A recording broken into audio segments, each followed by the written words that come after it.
A modern labour movement is the product of the development of capitalism, a consequence of the appearance of the modern working class, and the separation of the masses of the people from ownership of the means of production. Australia was established in the capitalist era and has developed within the capitalist system.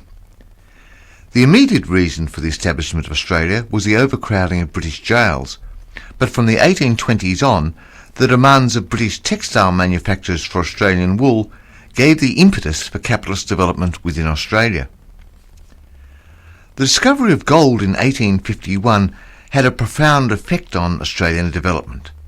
Firstly, it provided a market for British capital. Secondly, its initial effect was to make wage labour scarce as thousands flocked to the goldfields. Wages increased in real terms, and although they declined when the number of strikes declined, they remained higher than they had been in the 1840s. High wages for labourers, plus the fact that the goldfields contained all social classes where rank made little or no difference, and a man could rise from rags to riches overnight, this put an end to the aristocratic pretensions of the squatters, who had seized prominence in the 1840s. The Eureka Stockade was not, as some romantics would have it, a proletarian or workers' revolt, but men who sought gold as their way out of wage slavery. Some did acquire enough capital to become small capitalists. The majority, of course, did not, and by the 1860s these provided a ready-made supply of wage labourers. Yet the promise of easy capital lingered in one part of Australia or another well up into the 1890s. This had an important effect on the outlook of the labourer, who developed an outlook more akin to the petty bourgeois than to working-class consciousness. The 1860s was a period of relative stagnation, with struggles between the city merchants, immeasurably strengthened by the gold boom, and the squatters, over the latter's land and political monopoly. The urban poor, greedy for land, supported their city masters in their attack on the squatters.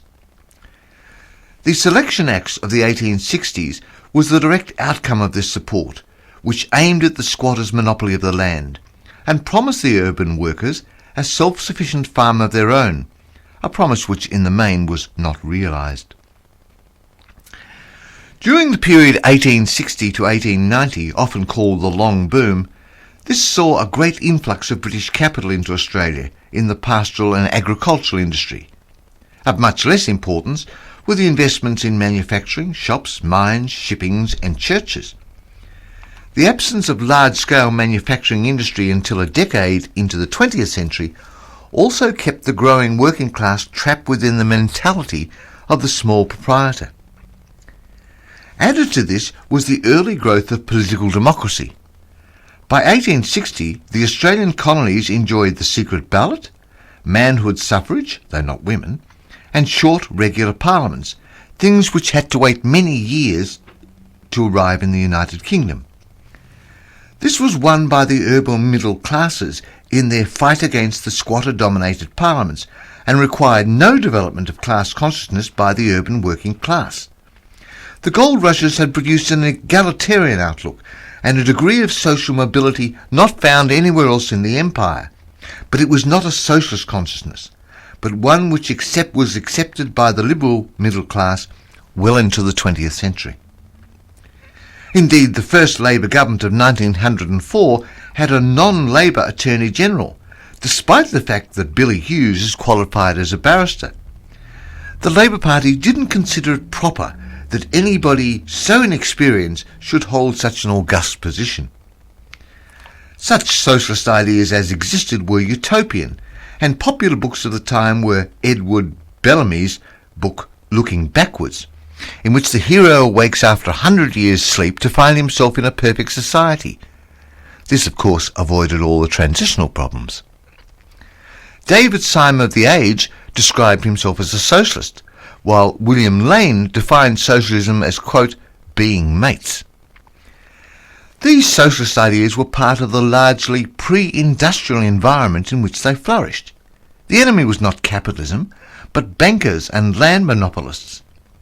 The traditional enemy of the petty bourgeois, the small farmer and the small businessman, and for wage labourers seeing the possibility of becoming a small proprietor, they became the enemy for him as well.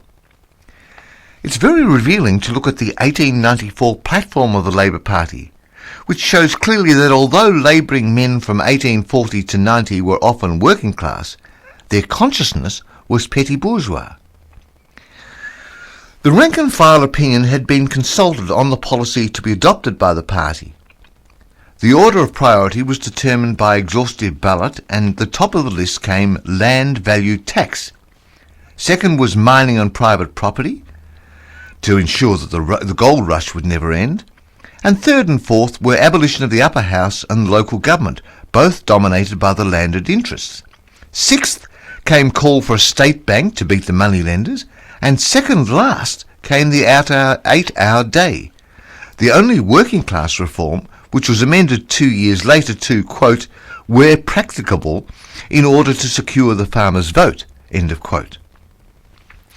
An artisan opponent of the 8-hour day at a meeting asked this, quote, would any man in this room who ever expects to be a master for himself consent to work for 8 hours for 16 shillings if he might obtain 20 shillings for 10 hours? The last point shows both the relatively high wages of the labourer and the expectation of most of the labourers. This petty bourgeois level of thinking dominated working class organisations, the earliest of which was formed during the late 1850s. Because of the relatively high wages, the earliest struggles were for the 8-hour day, and it was in the building industry that success first came. This led to the state trades and labour councils in the 1850s, leading to the first intercolonial conference in 1879. But these early unions were essentially craft unions. The 1870s saw the rise of new unionism. These were mass national unions comprising unskilled and semi-skilled workers, the miners, the shearers, and the general rural worker, and of course the seaman.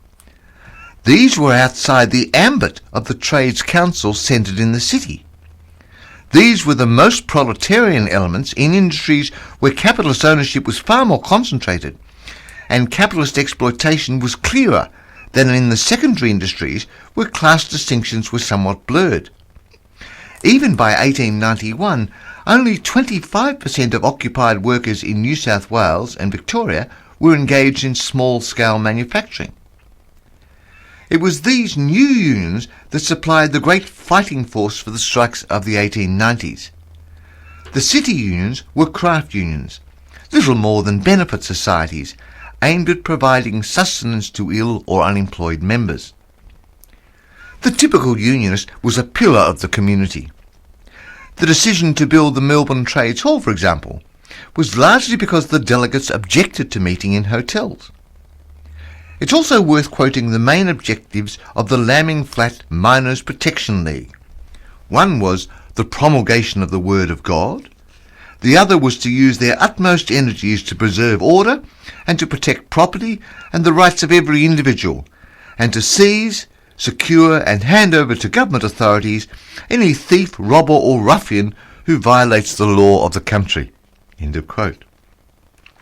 Humphrey McQueen has added to this by showing that the racism of the time was shared in full by the working class and its unions, and coloured labour was seen as a threat to living standards.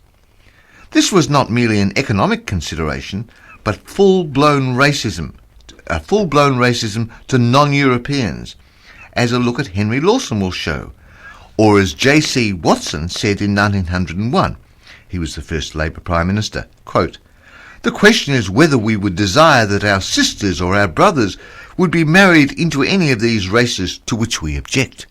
End of quote. Despite much of its character, the boom of the 1870s and the 1880s enabled the rapid extension of unionism and the securing of wage and condition concessions. When the boom bubble burst, the unions were determined to consolidate the gains won, and employers were less willing to make concessions and responded by forming various employer organisations. The strike, which lasted from 1891 to 1894, exhausted and defeated the unions. bad economic conditions, the extensive use of so-called free, i.e. scab labour, and the extensive use of the state police, law courts and the state generally by the employers against the unions resulted in defeat for the union movement. This and the hostility of the capitalist press to the labour movement led to a rising of class consciousness, though by no means was there a revolutionary situation. In 1890 there were still more domestic servants than there were trade unionists. Thus, although a considerable class consciousness was needed to establish the ALP, the general objective was social reform, not socialism. The idea of separate political organisation did not originate in the defeat of the unions in the 1890s, but the trade unions began more earnestly to organise the new labour parties. It was the committees of the Trades Hall that established the political leagues. These leagues from the first represented both the trade unions and the labour leagues in their conferences. There were minorities within the ALP, like the Victorian Socialist Party, which sought to get the ALP to adopt a socialist objective. But until 1921, all that had been achieved was, quote, the collective ownership of monopolies, end of quote, in the federal platform of 1905. ALP policy in these early days included support for arbitration, not a strategy based on class struggle, white Australia, and a gradual acceptance of the support link with Imperial Britain. This last policy is interesting because loyalty to the British Crown increased after the Russian-Japanese War of 1904-5, when the Japanese won a surprising victory, and the fear of Asians saw Labour men swinging to the protection of the British Navy. During the 1890s, the radical journals like the Bulletin were aggressively Republican, but by 1914, Labour Prime Minister Fisher was pledging support to the Empire, quote, to the last man and the last shilling, end of quote. The ALP as it emerged in the 1890s and after Federation in 1900 was Liberal Labour rather than a Socialist Labour Party.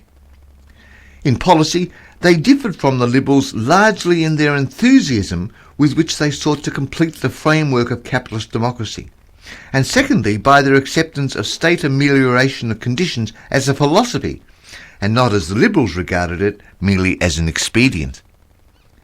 The reasons for this are as follows. Australia's capitalist economy was still in its early development and was still in many ways particularly a colonial country. Secondly, although monopoly control developed in wool, cattle and mining, and it was these that had the mass unions and the first demands for nationalisation, generally manufacturing industries, at least till 1914, were small scale. In 1908, for example, the average factory employed only 19.8 employees. Even these factories were light industry. In fact, there was no steel industry in Australia until 1914. These factors influenced the structure and outlook of the Australian labour movement. The small factory unit made for limited class consciousness. That is, workers didn't really think of themselves first and foremost as workers. The generally high wages, particularly since 1851, were based on more of a sharing out amongst the workers, particularly the skilled workers, of parts of the profits from the sale of scarce raw materials overseas. Under these conditions, unionism in the cities was essentially craft unionism, mainly skilled workers, and union leaders and Labour MPs were drawn from the upper crust of the skilled workers, often called the labour aristocracy. This layer, now enshrined as a union bureaucracy, acts as a buffer between the bourgeoisie and the working class. They fitted into the state and Commonwealth parliaments. They shared the same basic acceptance of society as did their non-Labour MPs. The third point is the direct responsibility of Australian governments for many economic activities, such as railways, posts, telegraphs and roads, produced an acceptance of state enterprises as a possible alternative to private capitalist enterprise in many fields. This attitude was strengthened by the development in the states of social services and pensions. Reforming zeal, rather than fundamental changes, was stimulated as concessions were wrung from the capitalist class in quick succession. These included abolition of voting anomalies, universal suffrage, not merely for men, health acts, mining acts, and the 8-hour day legislation. From 1907 on, there was increasing criticism by the industrial wing of the Labour MPs and the gradual growth of disenchantment with the moderate line of the ALP leadership. This was due to an increasing drift towards monopolisation of industry, the increasing exploitation of labour, and the fall in real wages.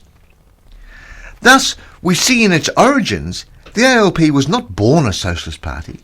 It never aspired to abolish private ownership of the factories, the land and the financial institutions. In fact, in words of striking relevance today, Lenin in 1920 wrote of the Labour Party, quote, "Of course, the bulk of the members of the Labour Party are workers.